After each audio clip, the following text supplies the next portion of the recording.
لیکن مجھ سے اگر تو پوچھے تو کائنات میں رب کا سب سے بڑا فضل بھی محمد مصطفیٰ ہی ہے، اور سب سے بڑی رحمت بھی محمد مصطفیٰ ہی ہے۔ وہ دو عالم کی رحمت تھے، وہ جہاں چاہتے وہیں رہتے، یہ تو ان کی مہربانی ہے کہ یہ عالم پسند آیا۔ رب کریم نے تجھے آنکھ دی، دنیا دیکھی تو نے، رب کریم نے تجھے قوت دی، تو نے دنیا گھومی، اور پھر رب نے تجھے بیٹے دیے تو میٹھا میوہ، اور بیٹیاں دی تو تیرے لیے باعث کرم، تیری چھاتی پہ بچے چڑھے تو نے کہا سب سے بڑی نعمت یہی ہے۔ کہ مالک کہتا ہے تو میرا بندہ تھا، میں نے دینا ہی تھا، تو نے دیا، احسان نہیں جتلایا، لیکن جب اپنا نبی دیا تو کہا میں نے بڑا احسان کیا تم پہ۔ لَقَدْ مَنَّ اللَّهُ عَلَى الْمُؤْمِنِينَ إِذْ بَعَثَ فِيهِمْ رَسُولًا، میں نے تم پر احسان کیا ہے۔ کون دیتا ہے کسی کو محبوب اپنا؟ نہ جانے رب نے یہ کیسے گوارا کیا۔ لَقَدْ مَنَّ اللَّهُ عَلَى الْمُؤْمِنِينَ إِذْ بَعَثَ فِيهِمْ رَسُولًا، اتنا بڑا فضل، اتنا بڑا فضل، فضل بھی حضور۔ اور جب بات رحمت کی آئی تو فرمایا مومنوں صرف تمہیں ہی نہیں، عیسائیوں، یہودیوں، سکھوں، دنیا میں جتنی مخلوق ہے، حتیٰ کہ جانور بھی، حتیٰ کہ چونٹیاں، نباتات، جمادات، ہر چیز، یا اللہ تو نے کیا دیا؟ فرمایا وَمَا أَرْسَلْنَاكَ إِلَّا رَحْمَةً لِلْعَالَمِينَ، میں جس کا رب ہوں ان سب کے لیے میں نے اپنے نبی کو رحمت بنا کے بھیج دیا ہے۔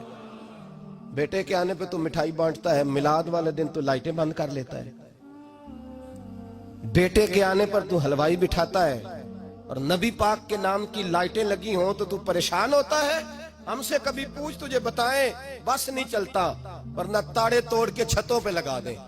بس نہیں چلتا، فرشتوں کو بھی کہیں آؤ ہمارے ساتھ شامل ہو جاؤ، آمد مصطفیٰ مرحبا مرحبا کا نعرہ لگانا ہے، ہمارا بس نہیں چلتا، ورنہ دنیا کی ساری نعمتیں بچھا دیں اور لوگوں کو بتلائیں کہ اصل تو خوشی منانے کا دن ہی آج ہے جب اللہ نے ہمیں اپنا پیارا رسول عطا فرمایا ہے۔ اور ہمارے امام، تو کہتا ہے میلاد نہ کر، ہمارے امام نے تو کہا حشر تک ڈالیں گے ہم، حشر تک، یہ 2-4 دن کا تو پروگرام ہی نہیں ہمارا، حشر تک ڈالیں گے ہم پیدائش مولا کی دھوم، اور مثل فارس نجد کے کلے گراتے جائیں گے، خاک ہو جائیں عدو جل کر مگر ہم تو رضا، دم میں جب تک دم ہے ذکر ان کا سناتے جائیں گے۔ ہمارا تو 1-2 دن کا پروگرام ہی نہیں۔ اور پھر سنو کتنی بڑی نعمت ہے۔ حضرت عباس سے کسی نے کہا تھا اللہ کی سب سے بڑی نعمت، تو بخاری اٹھانا، فرمانے لگے محمد نعمت اللہ، بخاری ہے بخاری، فرمایا محمد اللہ کی سب سے بڑی نعمت ہے، صلی اللہ